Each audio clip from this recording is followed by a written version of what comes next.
नमस्कार. अशी जर एखादी गोष्ट तुम्हाला मी सांगितली की जी कायमची तुमच्या जवळ आहे, ती गोष्ट म्हणजे मोठा आनंदाचा ठेवा आहे आणि ती गोष्ट इतर कुठल्याही बाह्य गोष्टीवर अवलंबून नाही, अशी गोष्ट जर आज मी तुम्हाला सांगितली, अशी किल्ली जर मी तुम्हाला दिली, तर तुम्हाला आवडेल का? नक्कीच आवडेल. का बरं नाही आवडणार? कारण जेव्हा आपला बराचसा काळ हा भूतकाळाचा शोक किंवा भविष्यकाळाची चिंता यामध्ये व्यतीत होतो, तेव्हा कायमस्वरूपी आपणाला वर्तमान काळात ठेवणारी जर कोणती गोष्ट असेल तर ती म्हणजे आपला स्वतःचा श्वास. होय, आपण ही गोष्ट बरोबर ऐकली आहे. तर ही जी श्वास आहे ही एक मोठा आनंदाचा ठेवा आहे. ही अजिबात अतिशयोक्ती नाही, हे मित्रांनो लक्षात ठेवा. या माझ्या बोलण्याला फक्त एक तात्विक अर्थ आहे किंवा बोलायची फक्त ही गोष्ट आहे असं अजिबात नाही. कारण या गोष्टीला एक मोठी शास्त्रीय बैठक आहे. श्वसन या गोष्टीवरती मोठं संशोधन झालेलं आहे आणि ते मी आज तुमच्यासमोर मांडणार आहे. त्यामुळं हा आनंदाची जी गुहा आहे ही तुमच्यापुढे नक्कीच उघडेल. हा व्हिडिओ झाल्यानंतर मला नक्की खात्री आहे. तर या संदर्भातली कॉमेंट तुम्ही शेवटी करायला विसरू नका. तर पहिलंच मी आज एक डिस्क्लेमर सांगणार आहे व्हिडिओ सुरू केल्यानंतर की मी कुठलाही प्रवचनकार नाही, मी मोठा कुठला संशोधक नाही किंवा मी कुठला स्पिरिच्युअल गायडन्स देणारा किंवा मोटिवेशनल इन्स्पिरेशनल स्पीकर असतात तसा कुठलाही व्यक्ती नाही, हे मी आपल्याला नम्रपणे सांगू इच्छितो. परंतु सध्याच्या काळामध्ये जे अनेक आजार आहेत, या आजारांचं मूळ हे मनामध्ये सापडतं आणि मन ही गोष्ट तुमच्या श्वासावरती अवलंबून असते. त्यामुळं बरेचसे जे अनुभव येत आहेत ते आपणासमोर शेअर करावे आणि त्यातून आपल्याला काही जर संदेश मिळाला तर तो आपल्या शारीरिक, मानसिक सर्व गोष्टींच्या उत्कर्षासाठी नक्की कारणीभूत किंवा नक्की उपयुक्त होईल याची मला खात्री आहे. थोडक्यात जे जे आपणासी ठावे ते सर्वांना सांगावे, या समर्थ उक्ती जी आहे त्याच्या अनुषंगाने आज मी हा विषय आपणासमोर मांडत आहे. तर श्वसन प्रक्रिया जी आहे ही कशी आहे हे आपण थोडक्यात माहिती करून घेऊया. आपण शाळेमध्ये ह्या गोष्टी शिकलेलो आहेत, परंतु आयुर्वेदामध्ये सुद्धा श्वसन या प्रक्रियेचं फार सविस्तर वर्णन आहे.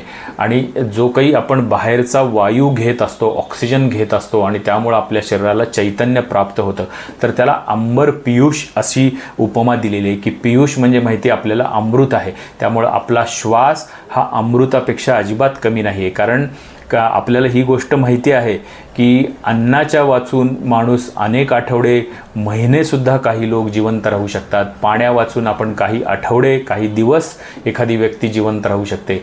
परंतु श्वासाशिवाय मनुष्य हा काही क्षण, काही मिनिट फक्त जिवंत राहू शकतो. आणि मेंदूला ही गोष्ट आपल्याला माहीत असेल की 3 ते 4 मिनिटांपेक्षा जास्त जर वेळ ऑक्सिजन किंवा हवा श्वास जर आपला चालला नाही, मेंदूला ऑक्सिजनचा पुरवठा झाला नाही, तर मेंदूचा आपला इरिव्हर्सिबल डॅमेज होतो, ब्रेन डेड होतो. त्यामुळे श्वासाची महती ही एवढी प्रचंड आहे. तर श्वासाची संख्या किती आहे? साधारण दर मिनिटाला आपण 12 ते 18, व्यक्ती सापेक्ष यामध्ये थोडा थोडा बदल असू शकतो. 12 ते 18 ही सरासरी श्वासाची संख्या दर मिनिटागणिक असते. तर योगशास्त्र जे आहे त्याच्यामध्ये सांगितलेलं आहे की आपलं जीवनमान जे आहे हे श्वासाच्या संख्येवर अवलंबून सांगितलं आहे. म्हणजे मनुष्याचा जन्म हा इतकी वर्ष या स्वरूपामध्ये योगामध्ये परिभाषा नाही आहे. तर तुम्हाला इतके श्वास हे विधात्याने दिलेले आहेत आणि ते श्वास तुम्ही कसे वापरता यावर तुमचं जीवन अवलंबून आहे. म्हणजे समजा तुम्हाला इतके श्वास दिले, ते श्वास एखाद्या व्यक्तीने 50 वर्षात संपवले तर त्याचं आयुष्य तेवढं असेल आणि एखाद्या व्यक्तीने तेवढे श्वास 100 वर्ष वापरलं तर तेवढं त्याचं आयुष्यमान असू शकतं. त्यामुळे थोडक्यात जेवढा संथ श्वसन, जेवढं खोल श्वसन असेल तेवढे आपोआपच श्वासाची गती ही आपली मर्यादित व्हायला लागते आणि त्यामुळं आपलं जीवनमान नक्की वाढतं. आणि आपण सृष्टीमध्ये सुद्धा पाहतो की जे प्राणी अगदी ससा, कुत्रा, मांजर असे जे प्राणी आहेत की ज्यांचं श्वसन हे फार गतिमान असतं, तर त्यांचं जीवनमान हे नेहमी कमी असतं आणि ज्याचे श्वास हे संथ चालतात अशा प्राण्यांचं जीवनमान हे नेहमी जास्त असतं.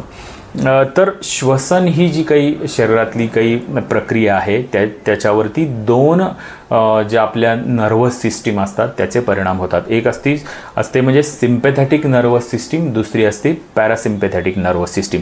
हे मुख्यतः ऑटोनॉमिक नर्वस सिस्टीमचे उपप्रकार आहेत. म्हणजे थोडक्यात सांगण्याचा भाग आहे की श्वासावरती आपला अंशतः नियंत्रण नक्की असू शकतं. म्हणजे श्वास ही गोष्ट आपण ठरवली तर बंद नाही करू शकत, परंतु श्वास हा विलंबित किंवा प्रलंबित हा आपण नक्की करू शकतो. त्यामुळे श्वास या गोष्टीवर आपला काही प्रमाणामध्ये नियंत्रण हे नक्की असतं आणि ही गोष्ट आपल्या पूर्वाचार्यांनी लक्षात घेतली आणि त्यामुळे श्वासाचे वेगवेगळे प्रकार, दीर्घ श्वसन, प्राणायाम ह्या गोष्टी निर्माण झाल्या की ज्या आरोग्याला आपल्याला पुढे मार्गदर्शन करत असतात. तर श्वास ही थोडक्यात सांगायचं म्हटलं तर आपलं शरीर आणि मन याच्यामधला एक दुवा किंवा पूल आपण असं म्हणू शकतो या पद्धतीने आहे. कारण जेव्हा जेव्हा आपलं मन अस्वस्थ असतं, जेव्हा आपलं शरीर अस्वस्थ असतं, तेव्हा श्वासावरती त्याचा परिणाम झालेला दिसतो. त्याच विपरीत जेव्हा आपण मन आपलं हे अत्यंत आनंदी, शांत, समाधानी असतं, तेव्हा आपला श्वाससुद्धा हा संथ आणि खोल चाललेला असतो. त्यामुळं श्वास हे अशी गोष्ट आहे की ती जर तुम्ही व्यवस्थित ज्युडिशियसली त्याचा वापर जर केला तर त्याचा वापर मध्ये जसं आपण म्हणतो ना की एखादा पूल असतो, तो पूल दोन्ही बाजूंना जोडतो. त्यामुळे श्वसन जर तुमचं व्यवस्थित चाललं तर एका बाजूला शरीर, एका बाजूला मन असतं, तर ह्या दोन्हीचं आरोग्य, दोन्हीचा ताळमेळ हा व्यवस्थित राहतो. इतकं श्वसनाचं महत्त्व आहे. तर सध्या आपण चर्चा करत होतो ती म्हणजे ह्या उत्तम पद्धतीचा जो श्वास आहे त्याची, की जे दीर्घ संथ श्वसन आहे. पण व्हाय काय लागलेलं आहे की सध्याची जी जीवनशैली आहे त्याच्यामुळे शॅलो ब्रिदिंग किंवा ज्याला आपण उथळ श्वसन म्हणतो की वरवर श्वास घेणं, आपलं फुफ्फुस जर आपण पाहायला गेलो तर इथपासून सुरू होऊन ते खालच्या बरगडीपर्यंत एवढं मोठं आपलं फुफ्फुसाची व्याप्ती असते. परंतु असं संशोधनामध्ये दिसतं की आपण श्वसनाचा हा थोडासाच भाग वापरतो. म्हणजे इतके मोठे वायुकोश आहे, एवढी फुफ्फुसाची क्षमता आहे, परंतु आपलं श्वसन हे नेहमी उथळ होत असतं आणि या उथळ श्वसनामुळे आपण घेत असलेली हवा आणि पर्यायाने ऑक्सिजन जो आहे हा सुद्धा कमी प्रमाणामध्ये येतो. आणि ऑक्सिजन हा प्रत्येक पेशीला किती आवश्यक असतो हे महत्त्व आपण सगळे जाणताच. श्वसनाच्या प्रक्रियेमध्ये आपण ऑक्सिजन शरीरामध्ये घेतो, हा ऑक्सिजन रक्तामध्ये मिसळतो, रक्तातल्या लाल पेशी या प्रत्येक पेशीपर्यंत, छोट्या छोट्या टिश्यूंपर्यंत हा ऑक्सिजन आणि न्यूट्रिशन हे पुरवत असतात. आणि या पेशींच्या मेटाबॉलिझममधून जे टाकाऊ पदार्थ कार्बन डायऑक्साईडसारखे तयार होतात हे परत फुफ्फुसामध्ये आणले जातात आणि ते उच्छ्वासावाटे शरीराच्या बाहेर टाकले जातात. तर ही प्रक्रिया प्रभावीपणे होत नाही जेव्हा आपलं श्वसन हे उथळ असतं. तर याला सगळ्यात महत्त्वाचं कारणीभूत आहे ते म्हणजे सध्याची बैठी जीवनशैली. खूपसे उद्योग व्यवसाय हे सध्या सेडेंटरी लाईफस्टाईल ज्याला म्हणतात या पद्धतीचे असतात की एका जागी बसला की तासनतास ती व्यक्ती कामामध्ये व्यग्र असते, शरीराच्या हालचाली नगण्य होतात आणि त्यामुळे त्याचा परिणाम हा श्वसनावर होतो. वेगवेगळ्या प्रकारचे ताणतणाव, चिंता, नैराश्य, वेगवेगळे बर्डन, जबाबदाऱ्या, ट्रॅफिक ह्या सगळ्या गोष्टींची किंवा जी कौटुंबिक बिघडलेली नाते व्यवस्था आहे याचे सुद्धा परिणाम जे आपल्यावरती होत असतात तर त्याचा परिणाम आपल्या श्वासनावर होत असतो. जेव्हा आपण ही एक निरीक्षणाची गोष्ट आहे की जेव्हा आपण तणावामध्ये असतो तेव्हा आपला श्वास हा जलद चाललेला असतो आणि उथळही असतो आणि त्यामुळं आपली ही तणावाची परिस्थिती आणखीन तशीच जर राहिली तर त्याचा परिणाम हा शरीरावर विपरीत होत असतो. हे आपण पुढं पाहणारच आहोत. स्थौल्य ही पण गोष्ट आहे की आजकाल बऱ्याच जणांना वजन अतिरिक्त असणं आणि त्याचा परिणाम बरोबर तुमची ही जी चेस्ट कॅव्हिटी आहे त्याच्यावरती होतो आणि त्याचा परिणाम होतो की तुमची जी छातीची मूव्हमेंट आहे ही जी इझिली व्हायला पाहिजे, विशेषतः आपण जेव्हा आडवं होतो त्यावेळेस हा सगळा दाब फुफ्फुसांवर येत असतो, त्यामुळं श्वसन हे आपलं उथळ होतं. तर असे अनेक गोष्टी आहेत की ज्या आपल्याला या शॅलो ब्रिदिंगसाठी आपल्याला कारणीभूत असतात. तर आता आपण पाहणार आहोत की या शॅलो ब्रिदिंगचे तोटे काय आहेत, की होतं काय की ठीक आहे तुम्ही म्हणाल की ऑक्सिजन तर मिळतोय ना, माझ्या हालचाली तर चालल्यात ना, पण मित्रांनो तसं नाही आहे. ही जर सवय तुम्हाला चुकीच्या पद्धतीच्या श्वसनाची लागून गेली आणि या श्वसनाबाबत जर तुम्ही जागरूक नसाल तर तुम्हाला अप्रत्यक्षरित्या अनेक आजार तुम्हाला होत असतात. फक्त हे आजार असतात ॲक्यूट नसतात, क्रॉनिक पद्धतीने तुमच्या शरीरामध्ये ही पॅथॉलॉजी तयार होत असते आणि तुम्ही अनेक आजारांना पुढे प्रोन होऊ शकता। तर महत्त्वाचं होतं काय की हे श्वास जर तुमचा उथळ होत राहिला तर त्यामुळं भीती, चिंता, उद्वेग, बेचैनी, निराशा या गोष्टी आपोआप जास्त शरीरामध्ये व्हायला लागतात। त्याचा परिणाम हा झोपेवरती होतो आणि झोप कमी झाल्यामुळे मेंदूला रक्तपुरवठा कमी होतो जेव्हा शॅलो ब्रीदिंग असतं तेव्हा, आणि त्यामुळं मेंदू ताजातवाना होत नाही, झोप व्यवस्थित होत नाही।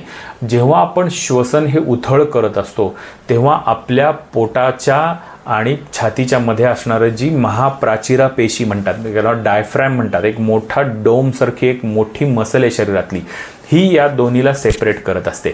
तर ह्या पेशीला आपल्या व्यायाम होत नाही आणि तो व्यायाम न झाल्यामुळं त्याचा परिणाम हा पचनावर सुद्धा होतो।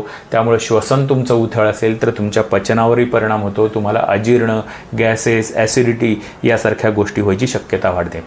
श्वास जेव्हा आपला उथळ होतो, कमी प्रमाणात होतो, आपोआपच त्यामुळं फुफ्फुसाचं, हृदयाचं पोषणसुद्धा कमी होतं, त्यामुळं लंग्सचे COPD सारखे किंवा ॲस्थमासारखे आजार व्हायची तुम्हाला शक्यता वाढते, हृदयविकार व्हायची सुद्धा शक्यता वाढते। त्यामुळं खोल श्वसन, संथ श्वसन हे अत्यंत आपल्याला गरजेचं आहे, ही गोष्ट या निमित्ताने आपण लक्षात घ्या। लो इम्युनिटी, जेव्हा श्वसन उथळ चालतं तेव्हा शरीरामध्ये येणारा ऑक्सिजनचं प्रमाण कमी होतं। हा ऑक्सिजन बोन मॅरोमध्ये आपला कारखाना आहे सगळ्या पेशी तयार होण्याचा, या बोन मॅरोचं पोषणही कमी होतं, त्यामुळे तिथून तयार होणाऱ्या रोगप्रतिकार शक्तिकारक ज्या पेशी असतात या कमी प्रमाणात तयार होतात। त्यामुळं ज्यांचं श्वसन उथळ असतं त्यांची इम्युनिटीसुद्धा डाऊन असते। इम्युनिटी कमी असल्यावर आपण अनेक प्रकारच्या इन्फेक्शनच्या आजारांना किंवा आपली इम्युनिटी चुकीच्या पद्धतीने वागल्यामुळे ऑटोइम्युन डिसीज जे आहेत ते सुद्धा व्हायची शक्यता या उथळ श्वसनामुळे जास्त होते। तर असे अनेक आजार या शॅलो ब्रीदिंगमुळे आपल्याला होत असतात।